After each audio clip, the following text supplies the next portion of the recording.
Hello friends, welcome to CMA student corner. Myself Ritika Jangir. आज हम हमारी जीएसटी रिवीजन सीरीज़ का लेक्चर नंबर 10 स्टार्ट करने वाले हैं। इस लेक्चर के अंदर अपन बहुत छोटे छोटे 2 चैप्टर्स पढ़ेंगे। कौन कौन से? ऑडिट और रिकॉर्ड्स ऑडिट रिकॉर्ड्स अपन पढ़ने वाले हैं। सबसे पहले अपन अकाउंट्स एंड रिकॉर्ड्स पढ़ने वाले हैं। अब सबसे पहले आपको अंदर ये क्वेश्चन अराइज होता होगा कि रिकॉर्ड्स जो होते हैं, जो अकाउंट्स और रिकॉर्ड्स होते हैं, वो कौन मेंटेन करता है? क्या वो रजिस्टर पर्सन ही मेंटेन करते हैं या फिर अनरजिस्टर्ड पर्सन भी मेंटेन करते हैं? तो जो अकाउंट्स एंड रिकॉर्ड्स जो होते हैं वो एलिजिबल एसएससी कौन है? जो रजिस्टर्ड पर्सन हैं वो भी है और अनरजिस्टर्ड भी है। लेकिन अनरजिस्टर्ड सिर्फ कौन कौन? जो ओनर ऑफ वेयर हाउस और ट्रांसपोर्टर्स जो होते हैं वो होते हैं। अब इनके अंदर नेक्स्ट क्वेश्चन आता है कि कौन कौन सी बुक्स ऑफ अकाउंट्स इनको मेंटेन करनी होती है। जो रजिस्टर्ड पर्सन्स होते हैं उनको production, manufacturing goods, inward outward supply की बुक्स, बैलेंस स्टॉक जो होते हैं गुड्स का, उसका आईटीसी कितना अवेल करा है, आउटपुट टैक्स कितना पे करा है, other as may be prescribe जो भी अपने आर्टिकल्स में होती है, ठीक है, या फिर जो भी कंपलसरी होती है वो वाली। जो अनरजिस्टर्ड पर्सन होते हैं, कौन कौन अनरजिस्टर्ड पर्सन के पास में कौन कौन लाइबल होता है? मैंने जैसे आपको बताया, जो वेयर हाउस या फिर जो ट्रांसपोर्टर होता है, जो ओनर होता है वेयर हाउस का वो, और जो ट्रांसपोर्टर होता है वो उनके लिए होता है कि उनको बुक्स ऑफ रिकॉर्ड्स बनाने पड़ते हैं। कौन कौन से? कंसाइनर, कंसाइनी और other element as may be prescribe, ठीक है। लोकेशन कहाँ पे उनको मेंटेन करके रखने पड़ते हैं? At his principal place of supply mention in the certified and certification of registration. जब अपन रजिस्ट्रेशन कराते हैं उस टाइम पे अपन को अपने जो बिजनेस प्लेस है उसके अंदर अपन को अपना एड्रेस प्लेस करना पड़ता है कि इस जगह पे अपना जो प्रिंसिपल बिजनेस है वो है। तो उस जो प्रिंसिपल प्लेस है ना, उसकी उस जगह पे अपन को अपने जितने भी बुक्स ऑफ अकाउंट्स है उनको मेंटेन करके रखने पड़ते हैं। किस मोड पे रख सकते हैं? इलेक्ट्रॉनिकल और मैनुअल दोनों मोड में रख सकते हैं, जो भी रजिस्टर्ड पर्सन की चॉइस होती है उसके अंदर। जो ऑडिट करानी पड़ती है, हाँ उनकी ऑडिट करानी पड़ती है। कब? अगर उसका एग्रीगेट टर्नओवर जो है वो इंक्रीज़ कर गया है 2 करोड़ से ज़्यादा। कौन करता है? सीए और सीएमए करते हैं। लेकिन इसके अंदर क्या था, अगर क्वेश्चन अपने पास में आता है 2018-19 या फिर फाइनेंशियल ईयर 19-20 का, तो उस केस के अंदर जो जीएसटी ऑडिट जो थी उसके अंदर क्या था, जो टर्नओवर की जो लिमिट थी जी ऑडिट की, वो इंक्रीज़ हो गई थी 2 करोड़ से 5 करोड़ के लिए। अभी इतना है नहीं, लेकिन अगर आपको क्वेश्चन ट्रिक करने के लिए पूछ रहा है तो आपके पास में जो जो 18-19 और 19-20 की जो ऑडिट कराने की लिमिट है वो है 5 करोड़ से ज़्यादा। और नॉर्मल केस के अंदर अगर आपका एग्रीगेट टर्नओवर इंक्रीज़ कर जाता है 2 करोड़ से ज़्यादा, तो उस केस में आपको ऑडिट करानी पड़ती है अंडर जीएसटी। कौन करता है? सीए और सीएमए करते हैं, ठीक है। नेक्स्ट आता है power of commissioner. Power of commissioner क्या होती है? कमिश्नर जो होता है ना वो एबल होता है, या तो वो या फिर जो उससे नोटिफाइड बाय द क्लास, ठीक है, जो उससे ज़्यादा पोस्ट होता है। ये क्या करता है? ये कुछ एडिशनल बुक्स इंसर्ट कर सकता है जो अपन ने डीटी में पढ़ा था सेक्शन नंबर 35 सब सेक्शन 3 के अंदर, और कुछ रिलैक्सेशन भी बुक्स की दे सकता है कि ये बुक्स आप मेंटेन ना करो। ये थियोरेटिकल बेसिस पे आता है, इसमें ज़्यादा प्रैक्टिकल कुछ भी नहीं है, इसलिए मैं आपको फटफट समझाती जा रही हूँ। बाकी इस चैप्टर में कुछ भी नहीं है, इस पर मल्टीपल चॉइस क्वेश्चंस बहुत बनते हैं, ठीक है। अब पीनल प्रोविजन क्या होता है? If any default arise under section 35 sub section 1 और under section 35 sub section 2, then the punishment under section 73 and 74 आपको प्रोवाइड कर देती है। मतलब अगर आपने बुक्स ऑफ अकाउंट्स ढंग से नहीं मेंटेन करे हैं, या फिर जो प्रिंसिपल प्लेस है उसको जगह पे नहीं रखा है, जो भी आपकी टर्म्स एंड कंडीशन है वो आपने फॉलो नहीं करी है, तो आपको सेक्शन नंबर 73 और 74 जो है उसके अंदर आपको पनिशमेंट मिलती है। टाइम लिमिट क्या होती है बुक्स ऑफ अकाउंट्स को मेंटेन करने की? 72 months from the date of the annual GST return. जो अपनी एनुअल जीएसटी रिटर्न होती है, सालाना जीएसटी रिटर्न जो होती है, उस डेट से लेके अपन को 72 मंथ्स रखने पड़ते हैं। 72 मंथ्स होते हैं अपने 6 ईयर्स, ठीक है। हु इज़ पार्टी और अपील रिवाइज। देखो फॉर एग्जांपल अगर अपने ऊपर कोई केस चल रहा है ना, तो उस टाइम पे जब अपील रिवाइज हो जाएगी तो अपन को 1 साल फ्रॉम द आफ्टर डिस्पोजल अपन को रखना पड़ेगा। 1 ईयर आफ्टर डिस्पोजल जैसे ही आपका केस वो हो जाता है ना, अपन को पता चल जाता है कि क्या नतीजा रहा है वो। और 72 months from the date from the annual return, इन दोनों में से विच एवर इज़ लेटर होगा ना, उस डेट तक तुम्हारे को बुक्स ऑफ अकाउंट जो है वो मेंटेन करके रखने पड़ेंगे, ठीक है। नेक्स्ट अपने पास में आता है audit under GST. Audit under GSTs के अंदर अपन ये पढ़ते हैं, अपने पास में दो टाइप की ऑडिट होती है। एक ऑडिट होती है अपने पास में जनरल ऑडिट और एक होती है अपने पास में स्पेसिफिक ऑडिट। जो जनरल ऑडिट होती है वो अपने section number 65 of CGST act में आता है और जो स्पेसिफिक ऑडिट होती है वो अपने section number 66 of CGST act में आता है। Directors givens by the assistant commission and above officer provisions previous approve of a commissioner. जो इसमें डायरेक्शंस दी जाती है वो डायरेक्शन असिस्टेंट कमिश्नर जो होता है वो दी जाती है या फिर उससे ऊपर आने वाली पोस्ट पे दी जाती है। ठीक है, ये एक तरीके से एडिशनल ऑडिट है जनरल ऑडिट की। ठीक है, अंडरटेकन बाय कौन करता है? जो जनरल ऑडिट होती है वो तो अपनी अंडरटेक करी जाती है कमिश्नर और any other officer authorise by him, और जो अपनी स्पेसिफिक ऑडिट होती है वो CA और CMA करते हैं। और इसमें क्या दिखाते हैं, अगर अपनी जो वैल्यू है उसमें इनकरेक्शन आ रही है, अगर जो अपने ITC है वो गलत क्लेम कर लिया है, ये सारी जो चीज़ें होती है वो स्पेशल ऑडिट में निकली जाती है। और ये जो है ना CA जो है इसमें CA CMA वो कंपनी के CA CMA की बात नहीं हो रही है, इंडिपेंडेंट CA और CMA होना चाहिए। ठीक है, नेक्स्ट आता है अपने पास में period notified to register person. कितना अपन को कितने दिनों पहले अपन को बताना पड़ेगा कि हम ऑडिट पे आ रहे हैं। जनरल ऑडिट के अंदर 15 दिन पहले बताना ज़रूरी होता है, स्पेसिफिक ऑडिट में कोई बताने की ज़रूरत नहीं होती, आप हैंड टू हैंड जा सकते हो कभी भी। कंप्लीशन लिमिट क्या होती है इनकी होती है 3 months from the date of commencement या फिर 6 मंथ्स फ्रॉम द एक्सटेंशन मिल सकता है, और इसके अंदर 90 डेज़ और 90 डेज़ का एक्सटेंशन और मिल सकता है। फाइनल रिपोर्ट जो होती है वो विदिन 30 डेज़ के अंदर कंप्लीट हो जानी चाहिए और इसके अंदर कोई लिमिट नहीं होती है, इसमें कभी भी हो सकती है। क्या बोला मैंने आपको, जनरल ऑडिट होती है और एक होती है स्पेसिफिक ऑडिट। जनरल ऑडिट 65 में आती है, स्पेशल ऑडिट 66 में आती है। जनरल ऑडिट जो अंडरटेक करी जाती है वो कमिश्नर करता है ना, और स्पेसिफिक ऑडिट जो होती है वो CA CMA करते हैं। इसके अंदर डिफ़ॉल्ट्स फाइंड करते हैं कि ITC सही क्लेम करा है नहीं करा है, आपने जो अमाउंट लिखी है वो सही लिखी है नहीं लिखी है। अब इस जनरल ऑडिट में 15 दिन पहले नोटिफाई करना पड़ता है कि हम आपके लिए ऑडिट करने आ रहे हैं, लेकिन स्पेसिफिक ऑडिट में कोई ज़रूरत नहीं है आपको पहले से बताने की। जो कंप्लीशन टाइम है जनरल ऑडिट का वो 3 महीने में हो जाना चाहिए from the date of commencement, और अगर आप चाहते हो तो 6 महीने का एक्सटेंशन मिल जाता है। स्पेसिफिक ऑडिट में 90 डेज़ के अंदर हो जानी चाहिए, वरना 90 डेज़ का आपको और एक्सटेंशन मिल जाता है। फाइनल रिपोर्ट जो होती है within 30 days of completion submit करनी पड़ती है, और इसके अंदर कोई फिक्स नहीं होता है कि कब देनी है, इसके अंदर देने चाहो तो दो, नहीं देना चाहते हो तो मत दो। ठीक है, तो इसी के साथ में अपना ये जो चैप्टर था ऑडिट और ऑडिट्स एंड रिकॉर्ड्स, मैंने आपको 2 चैप्टर कंप्लीट करा दिए हैं। अब ये हो गए हैं, साथ में ही मैं सोच रही हूँ मैं आपको आपका जो रिटर्न चैप्टर है अंडर GST मैं वो चैप्टर भी साथ के साथ में पढ़ा दूँ। अब रिटर्न अंडर GST अपन को अपने पास में 2 सेक्शन होते हैं, इसमें एक सेक्शन होता है 37 और एक सेक्शन होता है अपने पास में 38।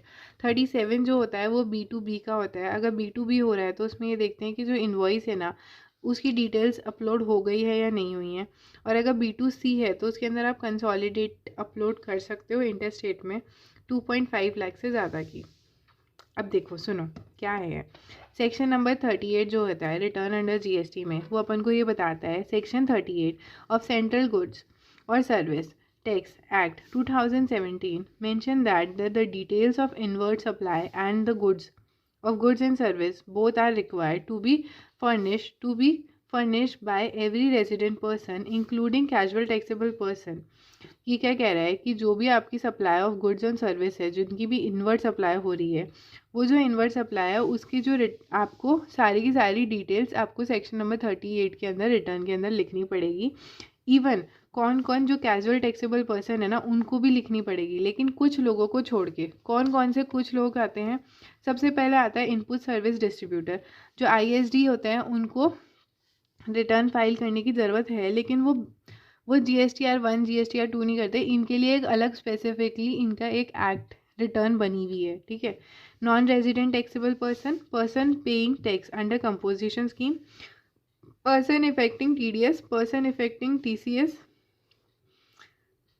Supply of online information and database access retrieval service जो IDR की सर्विस करते हैं। ठीक है, GSTR 2 of any month has to be filed within 11th to 15th on the following month. GSTR 1 जो है सफिशिएंटली GSTR 2 ITC अवेलमेंट। सुनो अभी तक मैंने क्या बोला, मैम ये सब घोचक पचक हो चुका है, आप अच्छे से बताओ, है ना। तो मैं क्या बोल रही हूँ, मैं ऐसे बोल रही हूँ कि जो रिटर्न अंडर जीएसटी जो चैप्टर है उसके अंदर अपने पास में सेक्शन नंबर 38 अपन को ये बोलता है कि जो भी आपकी इनवर्ड सप्लाईज हो रही है या फिर आउटवर्ड हो रही है, इन सब की जो भी होती है आपको एक रिटर्न फर्निश करनी पड़ेगी। सब लोगों को रिटर्न फर्निश करनी पड़ती है। इन लोग जो स्पेसिफिकली हैं इनके लिए जो है एक अलग से बना हुआ है, इनको एक पर्टिकुलरली GSTR1 GSTR2 फाइल करने की ज़रूरत नहीं है। इनके लिए एक पर्टिकुलरली रिटर्न जो है वो बना रखी है, उसी के अंदर इनको रिटर्न फाइल करनी पड़ेगी। अब अपन पढ़ते हैं कि अपने पास में कौन कौन सी रिटर्न है और क्या क्या टाइम लिमिट है। Time limit can be summarise as under, ठीक है। सबसे पहले आती है अपने पास GSTR1। GSTR1 जो होती है वो आउटवर्ड सप्लाई के केस में अपन उसके अंदर जितनी भी डिटेल्स होती है आउटवर्ड सप्लाई की वो अपन लिखते हैं। मंथली रिटर्न जाती है इसकी और 11th from the next month within effective from the October 2018, है ना। अगले महीने की 11 तारीख को जाती है। मैंने क्या बोला, जो GSTR1 है वो आउटवर्ड सप्लाई है, मंथली जाती है अगले महीने की 11 तारीख को। अभी प्रैक्टिकली ये नहीं जा रही है। जो GSTR2 है, नहीं GSTR1 जा रही है, GSTR2 नहीं जा रही है प्रैक्टिकली। GSTR2 क्या है, GSTR2 जो होती है उसमें इनवर्ड सप्लाई जाती है, मंथली डिटेल्स आती है इनवर्ड सप्लाई की, और 15 तारीख से हर अगले महीने की 15 तारीख को अपन को सबमिट करनी पड़ती है। ये अभी प्रैक्टिकली नहीं जा रही है। GSTR3 जो है वो monthly return on the basis of finalising of detail of outward supply and inward supply along with the payment of tax. इसके अंदर क्या है, मंथली रिटर्न जाती है, इसके अंदर अपनी जितनी भी आउटवर्ड सप्लाई, इनवर्ड सप्लाई और जो अपना पेमेंट ऑफ टैक्स है उनका जो डिटेल्स होती है वो सारी की सारी जाती है GSTR3 में। मंथली जाती है और हर महीने की 20 तारीख को जाती है। ये अभी प्रैक्टिकली नहीं जा रही है। अभी जा रही है GSTR3B। GSTR3B क्या है, ये एक तरीके की सिंपल रिटर्न है। इसके अंदर समरी जाती है जितनी भी आउटवर्ड सप्लाई होती है अलॉन्ग विद जो भी ITC अपन ने क्लेम करा है, क्लेम करने के लिए डिक्लेयर करा है वो, और जितना भी अपना टैक्स पे करना है वो। इसके ये जो होती है ये रिटर्न मंथली जाती है और हर महीने की अगले महीने की 20 तारीख को अपन को भरनी पड़ती है। अगर आपको लग रहा है कि ये सब क्या चल रहा है तो देखो सीधी बात, आपको ये सारी डेट्स याद करनी पड़ेगी।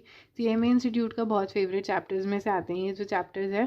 इसमें से फुल ऑन थियोरेटिकल कंटेंट है, इसमें कोई भी प्रैक्टिकल नहीं है, इसमें समझाने का कुछ भी नहीं है, ये सब आपको याद ही करना पड़ेगा। मैं आपको एक टेबल और नोट्स प्रोवाइड करा रही हूँ और साथ ही साथ मैं आपको एक बार थोड़ा सा एक्सप्लेन कर रही हूँ जो आपको याद हो जाए। मैं बोलूँगी, वीडियो सुनोगे, देखने से चीज़ ज़्यादा याद होती है इस वजह से, बाकी ऐसा कुछ नहीं है और कुछ भी डिफ़िकल्ट नहीं है, बहुत ईजी है, ठीक है। नेक्स्ट क्या है अपने पास, GSTR4 जो होती है, जो अपने कंपोजिशन वाले जो होते हैं, जो अंडर सेक्शन 10 में आते हैं कंपोजिशन स्कीम वाले, उनकी जो एनुअल रिटर्न आती है वो GSTR4 में जाती है, हर साल की 30 अप्रैल को जाती है, ठीक है। नेक्स्ट होती है जो GSTR5 है, वो फॉरेन टैक्सेबल पर्सन जो होते हैं, non resident taxable foreign person जो होते हैं, वो उनकी रिटर्न जाती है, मंथली रिटर्न जाती है, हर महीने की 20 तारीख को जाती है, हर अगले महीने की 20 तारीख को, या फिर with in 7 days from the expiry of registration. आपको याद हो तो रजिस्ट्रेशन इन लोगों को 90 डेज़ के लिए मिलता है, तो जैसे ही इनका रजिस्ट्रेशन एक्सपायर हो गया है तो उसकी 7 दिन या फिर 20 तारीख, विच एवर इज़ अर्लियर जो होगा उसमें ये रिटर्न फाइल करनी पड़ती है। नेक्स्ट आता है अपने पास में GSTR5A। ये मंथली रिटर्न होती है, ये OIDR की सर्विस जो प्रोवाइड करते हैं उनको करनी पड़ती है, मंथली होती है और हर महीने अगले महीने की 20 तारीख को जाती है। नेक्स्ट अपने पास में आती है GSTR जो होती है 7। GSTR7 जो होती है वो TDS वालों, जो TDS कलेक्ट करते हैं उनके लिए होती है, मंथली रिटर्न होती है हर अगले महीने की 10 तारीख को। GSTR8 जो होती है ये होती है अपने पास में ई-कॉमर्स ऑपरेटर्स जो होते हैं उनकी मंथली रिटर्न जाती है और अगले महीने की 10 तारीख को जाती है। GSTR9 जो होती है वो अपनी एनुअल रिटर्न है फॉर नॉर्मल टैक्स पेयर्स, जो नॉर्मल टैक्स पेयर्स होते हैं उनकी जाती है एनुअली 31 दिसंबर को। GSTR9A जो है, जो कंपोजिशन वाले होते हैं जिनकी एनुअल रिटर्न जाती है टैक्स पेयर्स में, वो जाती है और हर अगले साल की 31 दिसंबर को जाती है। और क्या है, GSTR9B जो है वो एनुअल रिटर्न है इको वालों की, यह अगले साल की 31 दिसंबर को जाती है। जो 9C है वो GST रिकन्सिलेशन स्टेटमेंट जो अपन बनाते हैं उसके अंदर जो एनुअल जो रिटर्न जाती है वो जाती है अपनी 31 दिसंबर को। फिर इसके बाद में अपने पास में आता है GSTR10। GSTR10 जो होती है वो फाइनल रिटर्न होती है जिसके अंदर सारी चीज़ें मिक्स होती है। Once when GST reconciliation is cancel और सरेंडर, मतलब अपन जो जीएसटी का रजिस्ट्रेशन है ना, रजिस्ट्रेशन सॉरी मैंने गलती से रिकन्सिलेशन बोल दिया था, जैसे ही अपना जीएसटी का रजिस्ट्रेशन कैंसिल कर देते हैं उस टाइम पे अपन फाइनल रिटर्न सबमिट करते हैं। कब करते हैं? Within 3 months from the date of cancellation, या फिर द डेट ऑफ कैंसिलेशन जिस दिन ऑर्डर पास हो चुका है। इन दोनों से विच एवर इज़ लेटर होगा उस दिन अपन की रिटर्न फाइल कर सकते हैं। GSTR 11 जो होती है वो डिटेल होती है inward supplies of the finish by a person having unique identification number और changing a return claiming a refund. जो लोग रिफंड क्लेम कर रहे हैं और जो इनके पास में यूनिक आइडेंटिफिकेशन नंबर होते हैं उनको GSTR 11 के अंदर रिटर्न फाइल करनी पड़ती है। मंथली रिटर्न आती है और हर अगले महीने की 28 तारीख को इनको रिटर्न फाइल करनी पड़ती है। ठीक है, कुछ इंपॉर्टेंट पॉइंट्स है। ये क्या है, ये ऐसे कह रहा है कि जो भी GSTR 2 है और GSTR 3 जो है वो अभी कुछ टाइम के लिए पोस्टपोन हो रखी है, वो प्रैक्टिकली नहीं जा रही है। ठीक है, जिनका भी जो टर्नओवर है वो 1.5 करोड़ से कम है, has a given a option कि वो क्वार्टरली रिटर्न फाइल कर ले। ठीक है, ये आप रीड कर लीजिएगा खुद से, कुछ भी नहीं है ऐसा। इसमें एक अमेंडमेंट आई थी। अमेंडमेंट क्या आई थी कि जो GSTR जो अपनी रिटर्न फाइल करते हैं, जैसे नील, आपको पता होता है तो नील रिटर्न भी फाइल करनी पड़ती है। अगर आप नील रिटर्न फाइल कर रहे हो ना तो पहले अपन को पूरी की पूरी रिटर्न देनी पड़ती थी, लेकिन अब क्या हो गया, अंडर सेक्शन 39 जो टैक्स पेयर्स हैं वो नील रिटर्न अपने फ़ोन से भी कर सकते हैं थ्रू SMS। वो अपने SMS कर देंगे और वो रिटर्न फाइल हो जाएगी। ये जो कुछ इंपॉर्टेंट पॉइंट्स हैं ये सारी चीज़ें मैं आपको पढ़ा चुकी हूँ पहले, बस आप एक बार इसको रीड आउट कर लीजिएगा। मैं आपको नोट्स डिस्क्रिप्शन में प्रोवाइड करा दूँगी इन तीनों चैप्टर्स के, और मैं साथ में आपको टेलीग्राम ग्रुप का चैनल भी प्रोवाइड कर दूँगी। आप उससे भी मेरे लिंक्स ले सकते हैं और उसके अंदर मेरे बाकी प्रीवियस लिंक्स, नोट्स वोट्स सब अवेलेबल हैं। और अगर आपको कोई भी प्रॉब्लम हो रही है तो आप मुझसे वहाँ से भी पूछ सकते हैं और नीचे कमेंट्स में भी पूछ सकते हैं। इसी के साथ में मेरे जो 3 लेक्चर्स हैं, मतलब 3 चैप्टर्स जो हैं वो कंप्लीट होते हैं, जो अकाउंट्स एंड रिकॉर्ड्स है, ऑडिट है और रिटर्न। ये 3 चैप्टर्स मेरे कंप्लीट होते हैं। अगर आपको इनमें कोई भी प्रॉब्लम हो तो आप नीचे कमेंट्स में पूछ सकते हैं। अगर आपको मेरा पढ़ाया हुआ अच्छा लग रहा हो तो please like share and subscribe. Thank you.